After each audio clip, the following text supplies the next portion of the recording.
Well, let me turn my attention now to the United Kingdom. And Prime Minister Rishi Sunak there has had the most grueling week. He's facing multiple challenges all at once.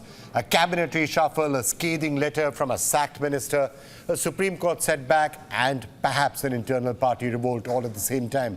The spotlight is clearly back on Sunak, a year after he came to power as the British Prime Minister and a year before the next general election. So what's going on? Okay, let me start from the very beginning. On Monday, Rishi Sunak sacked his troublesome Home Secretary, Suella Braverman, and he reshuffled his cabinet to include the former Prime Minister, David Cameron, as his new Foreign Secretary.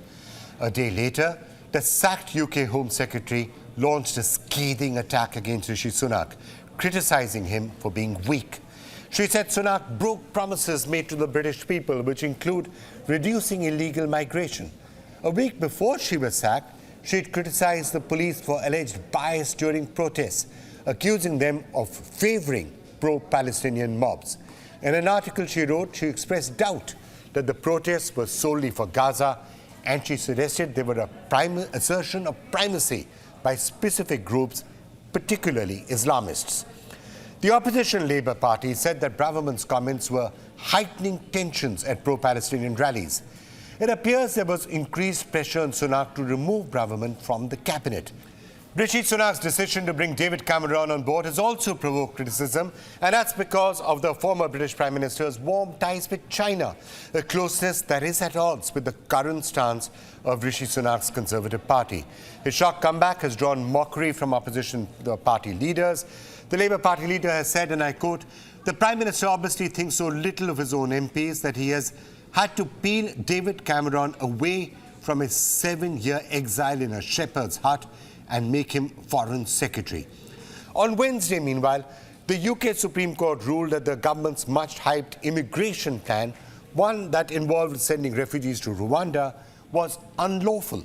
This was a big blow for Sunak, as the Rwanda plan was his flagship policy, and it aimed to address the issues of migrants arriving in the UK through unauthorized routes. After the Supreme Court setback, Sunak said his government will take the extraordinary step of introducing an emergency legislation in Parliament, which can confirm that his Rwanda migration scheme was safe.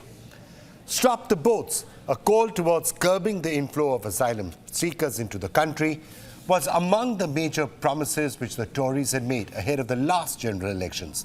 And now, a section of the party feels that if the government fails to implement the Rwanda policy, it could end up antagonizing its core voter base. And so, Rishi Sunak is facing heat within his party. At least 6 Tory MPs have submitted letters of no confidence in Rishi Sunak's leadership. And those are just the political challenges Rishi Sunak is facing. I'm not even talking about the cost of living crisis in the country, which is the biggest challenge facing the country and is going to be a problem for the Conservative Party ahead of the general elections. And for more on that, we're now being joined by Dr. Nigel Fletcher, political analyst and commentator. Dr. Fletcher, before I turn to, the basic fundamental question for the Conservative Party, which is how do you get the voters back before the general election, the specific question right now, how strong is Rishi Sunak's hold on the Conservative Party? Could there be a serious rebellion before the general election? Well, it's always possible, and I think after recent years, we wouldn't rule anything out. But I think with just a year to go until the election, I think the Conservative Party has pretty much concluded that it's exhausted the option of changing its leader every 5 minutes. So I think that's the strongest reason for Rishi Sunak to be secure. But when we're seeing the Conservative poll rating fall as low as it has done and remain consistently at that level, there are serious questions for them to be asking themselves.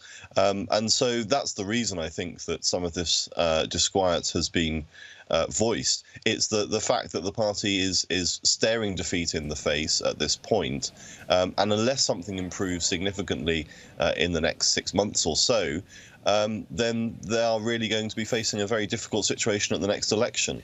And when that happens, I think MPs start to consider their own future. They start to consider what's best for their own seats and for their own survival. And in those circumstances, then I think we can certainly conclude nothing's off the table. But I don't think that there's any immediate risk to Rishi Sunak. I think that most Conservative MPs have concluded that what needs to happen here is for a bit of stability with the new refreshed cabinet to sort of to get sort of stuck into some of the challenges that they've outlined, and just hope that something improves, really. Right, so Dr. Fletcher, it could go either way, right? Because one way you could say is that, look, there's a year to go for the elections, we're doing really badly, we've got to focus on that. This is not the time for another major leadership drama, as we've seen in the Conservative Party.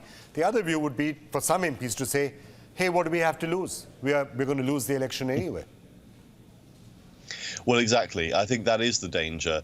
But you know, we've seen this play out before, and you know, the reason that Boris Johnson was removed from power was a sort of degree of upset on the part of his MPs about the way he'd handled a number of issues, and a sort of growing sort of sense of disquiet over a long period of time.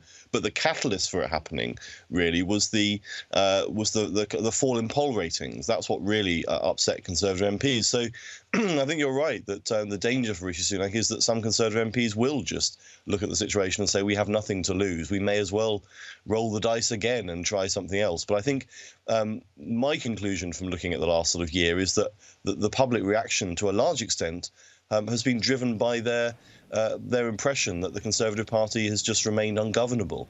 The fact that you've had so many changes of leadership, it doesn't make the government look particularly competent. And that, I think, is something which will not be helped by changing leader again.